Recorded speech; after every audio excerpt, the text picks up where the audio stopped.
بسم اللہ الرحمن الرحیم اللہم صلی علی سیدنا و مولانا محمد النبی الامی وآلہ و صحابہ بارک وسلم صلاۃً و سلاماً علیک یا رسول اللہ۔ سید نعیم الدین کی سدا بہار باتیں، یہ میرا چینل ہے سدا بہار باتیں۔ اس میں 4K سید نعیم الدین اور ابھی ڈال رہا ہوں مجید علی ثانی رضی اللہ تعالیٰ عنہ کے واقعات۔ سرکار غوث بنگالہ کی نئی کتاب 296 پارٹ میں ڈالا ہے۔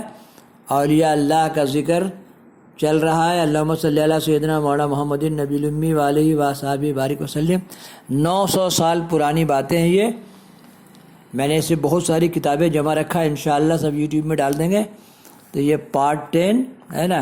سلطان علاء الدین 568 ہجری میں تخت نشین ہوا اور اپنا رقبہ سلطنت سندھ، ہندوستان ہے نا، ماول نہر، خراسان، بغداد تک وسیع کر لیا۔ اس کی فوج کی تعداد 1 لاکھ تھی۔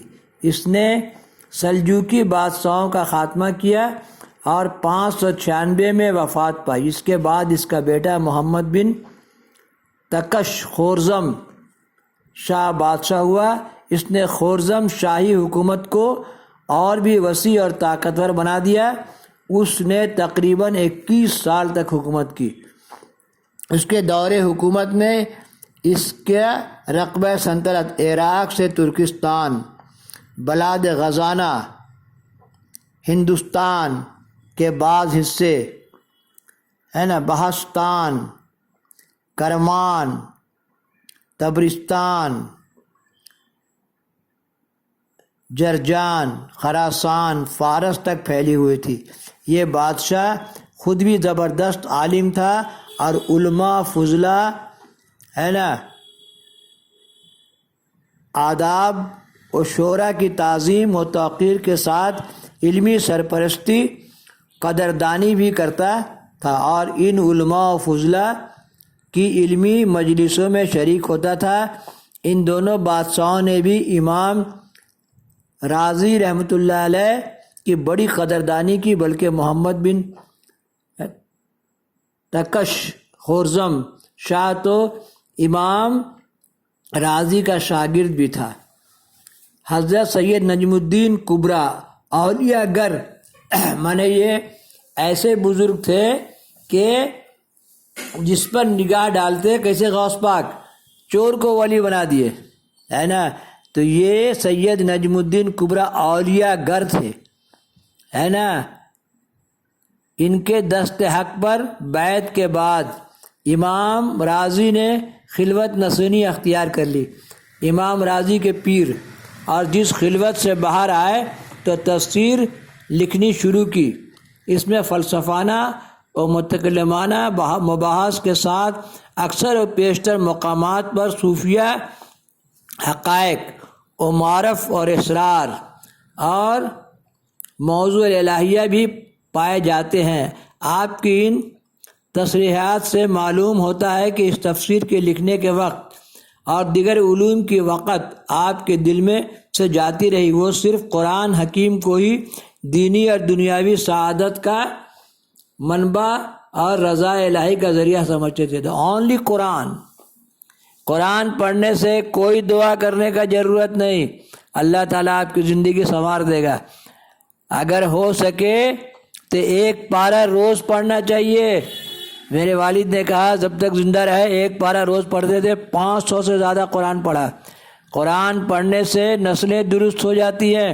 آپ سے نے کہا کہ کم سے کم 1 لائن قرآن 2 رکعت نماز پڑھ کے اپنے حالات اللہ تعالیٰ کو بتاؤ، اللہ تعالیٰ کو لکھاؤ۔ جن چاہیے، جورو چاہیے، زمین چاہیے، دکان چاہیے، مکان چاہیے، تیری حوریں تیری جنت چاہیے، یا اللہ صحت چاہیے، یا اللہ فردوس چاہیے۔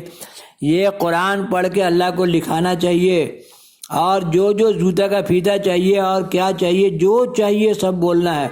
اور یہ صرف حضرت سید نجم الدین کبریٰ اولیاء گر کا تصرف تھا۔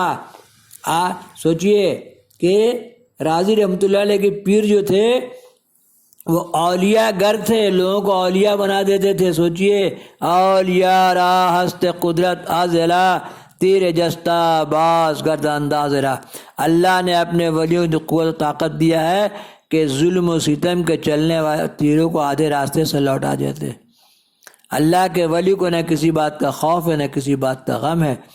آپ تفسیر کبیر میں ایک جگہ لکھتے ہیں کہ گرچہ میں نے مختلف قسم کے علوم میں تجربہ حاصل کیا اور تصنیفات بھی کی، لیکن اس علم تفسیر کی خدمت کی وجہ سے مجھے کو مختلف قسم کی دینی اور دنیاوی سعادتیں اور برکتیں حاصل ہوئیں.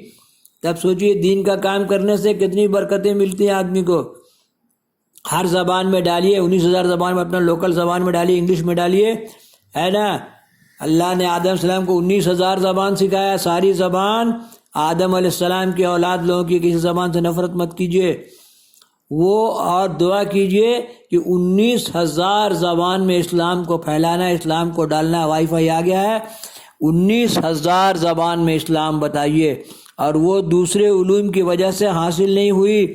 اس طرح آپ نے سورہ یوسف کی تفسیر میں لکھا ہے کہ میری عمر بھر کا تجربہ یہ ہے کہ انسان جب کسی کام میں خدا کے سوا کسی اور پر بھروسہ کرتا ہے تو وہ شدت و ابتلا کا شکار ہو جاتا ہے، اور جب مخلوق کو چھوڑ کر خدا پر بھروسہ کرتا ہے تو وہ اپنا مقصد اچھی طریقے سے حاصل کر لیتا ہے. یا اللہ میری مدد فرما، یا اللہ مجھے میری راہ بتا، یا اللہ توفیق دے، یا اللہ دن بھر یہی رٹنا چاہیے، یا اللہ میری مدد فرما، یا اللہ مجھے میری راہ بتا، یا اللہ. یہ تجربہ مجھ کو ابتدائی عمر سے آج تک برابر حاصل ہوتا رہا ہے، جبکہ اب میری عمر 57 سال ہو گئی ہے. اب میری عمر 75 سال ہو گئی ہے، اور میں نے 10 سال کی عمر میں میلاد میں سنا تھا جس کا پیر ہو شیطان اس کا کچھ نہیں بگاڑ سکتا. اللہ تعالیٰ چاہے تو شیطان سے مدد اور فائدہ پہنچا دے.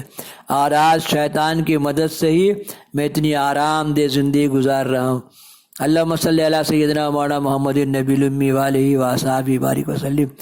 پیر بنانا بہت، میں تو یار منانا نہیں، چاہے لوگ بولیاں بولے. ان کے جب پیر ہوئے سید نجم الدین کبریٰ تب یہ اتنا کامیاب ہوئے. ہر محاذ پر پیر مدد کرتا ہے. پیر کان میں بات پہنچا دیتا ہے، کان میں. پیر اللہ پر کو دعا کرتا ہے تو قلب میں اس کا اثر آتا ہے.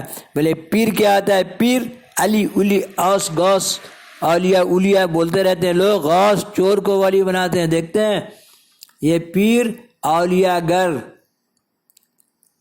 یعنی جس پہ نگاہ ڈال دے وہ آفتاب ہے. نگاہ ولی میں وہ تاثیر دیکھی، بدلتی ہزاروں کی تقدیر دیکھی، ہے نا. نحو آرام جس بیمار کو سارے زمانے میں اٹھا لے جائے، تھوڑی خاک ان کے ہاتھ. کیا بولے ابو خرقانی کہ میرے قبر پر جائے، جو میرے روضے پر آئے میں اس کی شفاعت کرا لوں گا، اس کو جنت میں لے کے جاؤں گا. تو دیکھیے اس سے میری دل میں یہ بات پوری طرح واضح ہو گئی ہے کہ خدا کے فضل و احسان کے علاوہ کسی دوسرے بھروسہ کرنے میں انسان کو کوئی فائدہ نہیں ہے. صرف اللہ اللہ اللہ. یہ کون بتا رہا ہے؟ پیر کا مرید بتا رہا ہے. یہ بھی پیر ہو گئے، میں نے بعد میں یہ بھی پیر ہو گئے، ہے نا.